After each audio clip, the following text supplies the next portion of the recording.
আসসালামু আলাইকুম। আজ গরু মাংসটা একটু ভেজে রান্না করব। সবসময় তো একরকম করে রান্না করি, আজ একটু অন্যরকম করে গরু মাংসটা রান্না করব। সেটা আমরা ছোটোবেলায় খুব খেয়ে আপনাদের আজকে রান্না করে দেখাচ্ছি। প্যান গরম হওয়ার পরে সাদা তেল দিয়ে দিয়েছি, গোল গোল করে পেঁয়াজ কেটেছি, পেঁয়াজটা দিয়ে দিলাম, এলাচি, দারচিনি, লবঙ্গ আর গোলমরিচ দিয়ে দিলাম। আর এটা হলো কাবাব চিনি। দেখেন কাবাব চিনিটা এরকম লম্বা একটা লাঠির মতো থাকে, কয়েকটা কাবাব চিনি দিয়ে দিলাম। এটা ভাজা ভাজা হয়ে গেছে, এখন মাংসটা দিয়ে দিব।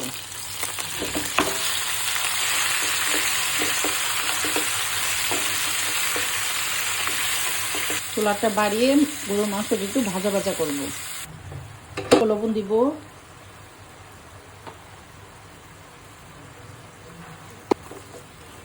নেড়ে দিব। মাংসটা একটু ভাজা ভাজা হইলে বাকি সব মশলাটা দিব।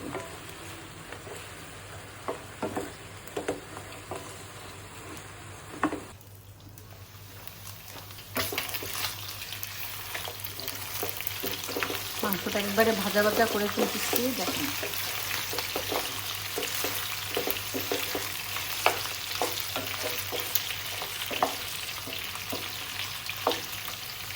মাংসটা ভাজা ভাজা হয়ে গেছে। দেখেন আর ভাজা ভাজা করব না।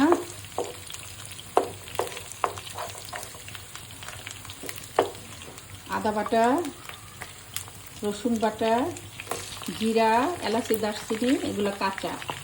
জিরাটা ভাজা না, জিরা, এলাচি, দারচিনি একসাথে বেটে নিয়েছি।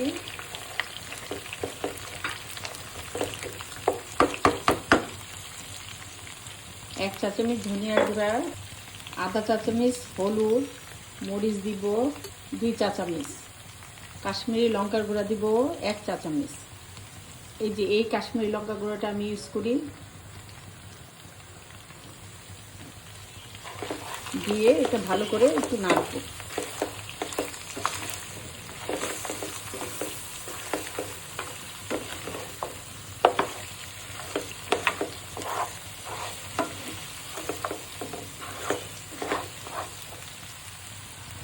চুলাটা কমিয়ে একটু কষাবো।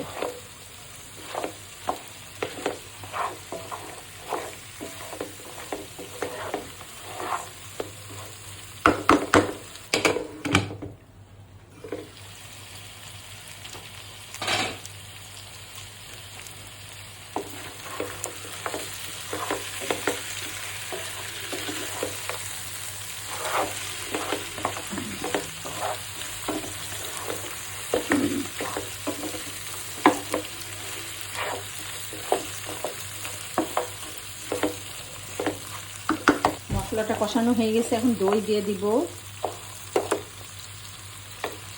টক দই দিয়ে দিলাম 1 কাপের মতো।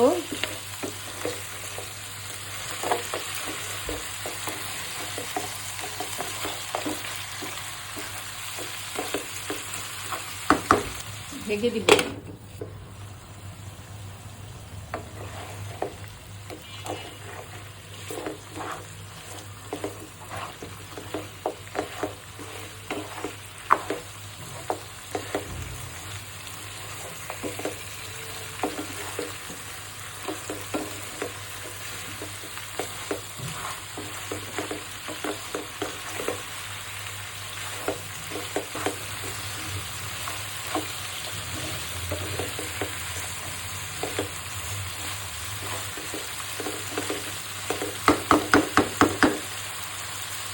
অল্প লবণ লাগবে, অল্প লবণ দিব। আধা চামচ চিনি দিব।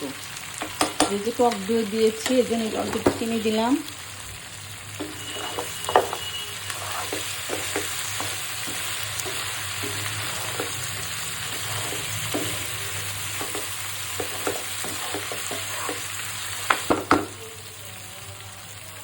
একটু ঢেকে দিব আর একটু কষাবো।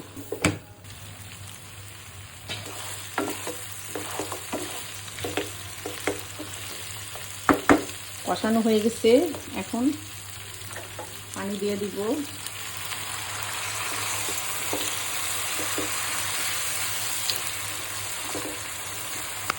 আরেক মুখ পানি দিয়ে দিলাম। মাংস কিন্তু সিদ্ধ হবে। চুলাটা একটু কমিয়ে ঢেকে দিব।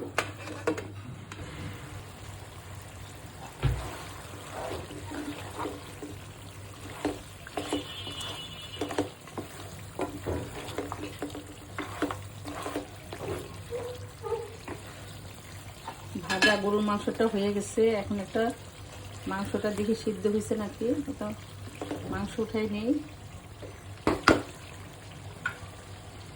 নরম হয়ে গেছে গরুর মাংসটা, দেখেন গরম, দেখছেন কতটা নরম। গরু মাংসটা সিদ্ধ হয়ে গেছে। এখন একটু বেরেস্তা দিয়ে দেবো উপরে, ঢেকে দিব আর চুলাটা বন্ধ করে দিব।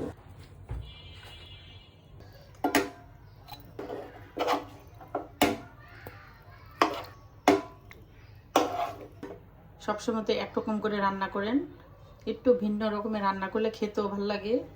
একটু মাংসটা একটু ভিন্ন রকম করে ভেজে মাংস রান্না করেছি, দেখেন কতটা লোভনীয় হয়েছে। একটু সাদা পোলাও দিয়ে খেলে খুব মজা লাগবে।